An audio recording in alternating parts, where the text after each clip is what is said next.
Amigos de Contrapeso, en esta oportunidad vamos a hablar de la hipocresía política que constituye el presupuesto 2026 propuesto para este periodo de aprobación. Y es que recordaremos que en el 2021 le prendieron fuego al Congreso los que en estos momentos están en el poder. Porque era un presupuesto de 99.700 millones, que era un 30% sobre el presupuesto anterior. En esta ocasión estamos previendo autorizar un presupuesto de 156.200 millones. Y ahí lo que hay es alegría, lo que hay es apoyo, porque con ellos sí vale la pena. Entonces vamos a abordar en general el tema del presupuesto en Guatemala y en específico del 2026. Gracias a Dios contamos con las estadísticas oficiales desde 1980 de los diferentes presupuestos, de los diferentes productos internos brutos, tipos de cambio de cada época, la recaudación fiscal y la deuda, ¿verdad?, que eso genera. Y está todo eso resumido en esta gráfica. ¿Qué podemos deducir de todos estos datos que hemos compilado, estudiado y calculado? Que el Estado gasta mucho, pero invierte poco. La calidad del gasto oscila entre el 2% y 8% del gasto destinado a inversión real. Entre el 92 y 98% del gasto se dirige a funcionamiento, deuda, transferencias y gasto inercial. También podemos concluir que la ejecución es alta, pero de baja calidad. La ejecución promedio entre 2010 y 2024 es del 92 al 95%. El Estado ejecuta, pero mayoritariamente gasto corriente, no infraestructura. También podemos concluir que el presupuesto crece, la recaudación no. El gasto sube año con año, pero la recaudación se estanca alrededor del 11 al 12% del PIB. La brecha fiscal es estructural y obliga al país a endeudarse. Podemos concluir que la deuda crece, pero aún así es manejable. Aún está bajo control, como el porcentaje del PIB. El costo de los intereses crece y desplaza inversión. Podemos concluir que el PIB crece, pero el PIB per cápita avanza lento. El PIB crece del 3 al 4% anual, pero la población también aumenta. El resultado es un avance lento en términos de bienestar.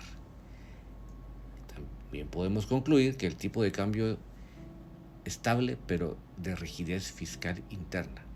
La estabilidad cambiaria oculta un sistema fiscal frágil, baja inversión, recaudación limitada y gasto rígido.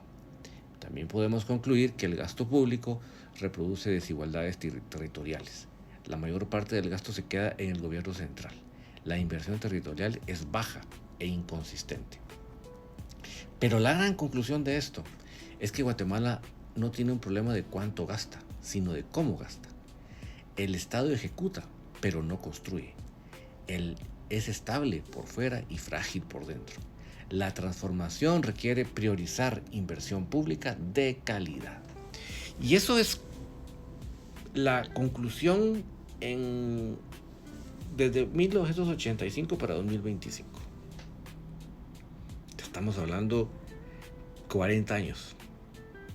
No es una cosa que se nos ocurrió ayer, ¿verdad? Es una cosa bastante contundente. Pero vamos a aterrizar en algo muy importante, y es que se escucha en los medios masivos de comunicación el porcentaje de ejecución. ¿Por qué? Porque se lo repitan como perico de lo que dicen los políticos. O sea, para el político y por lo tanto para el periodista que está de acuerdo con lo que están diciendo los políticos, es que lo que importa es el porcentaje de ejecución. Si hay buena porcentaje de ejecución, excelente. Pero vamos a describir en este momento que no es eso lo más importante. Para usted y para mí de ciudadanos no es lo más importante. Lo más importante es la calidad del gasto.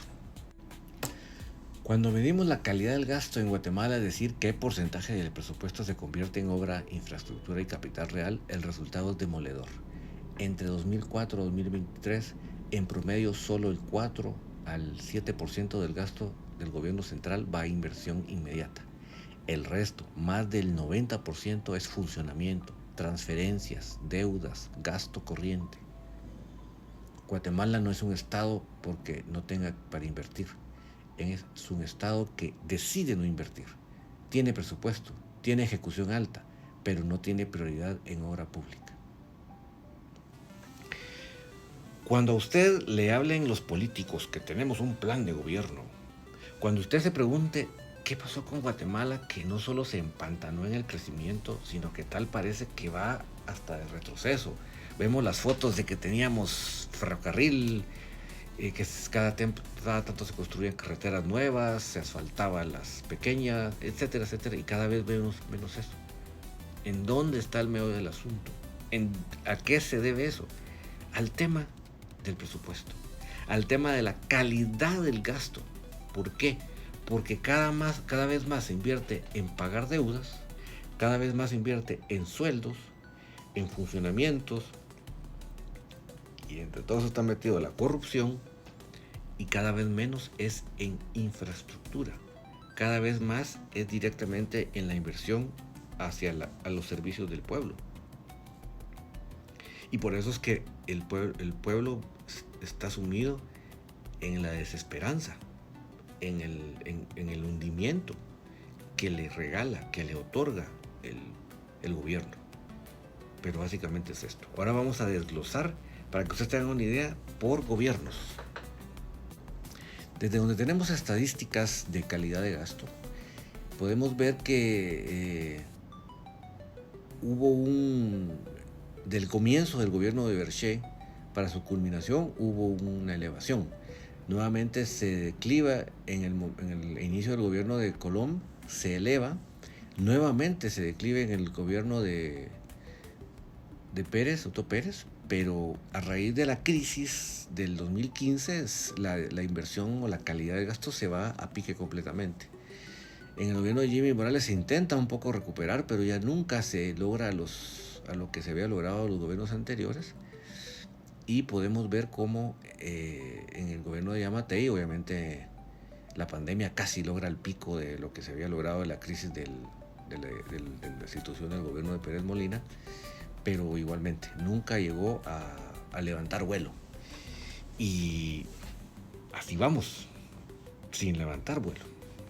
He ahí el por qué estamos en este deterioro, en este congelamiento, en este retroceso que es palpable para todo el ciudadano. Porque ¿saben qué es lo peor? No es lo que está en el proyecto escrito, no. ¿Por qué? Porque ustedes pueden poner algo muy bonito en escrito, pero a medio camino, por vías formales, hacen ampliaciones para más presupuesto, hacen transferencias a otras áreas, reprogramaciones, y bajo de la mesa, subejecuciones inducidas que estancan las obras, techo congelado donde las finanzas retienen el dinero, y urgencias nacionales que son a través de dictámenes del Congreso. Por eso es que además de lo que ya estaba para cada asignación, en el camino se tuerce.